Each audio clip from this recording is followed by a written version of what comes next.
హరి కలిదోషహారియై సర్వభూపాలురకు సిరులను కలిగించు మోహిని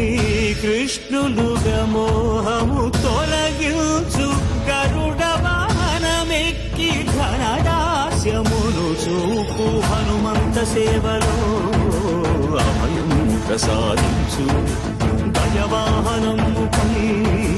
భ్రాంతిని తొలగించు సూర్యప్రభను నిలిచి అక్షీణతను పెంచు శ్రీవత్సవక్షుడై ఆ చంద్రప్రభను విహరించు రథమెక్కి మనోరథమెక్కి మరిన వాంఛలను త్రుంచగా రయమెక్కి హరిహయమెక్కి కరుణ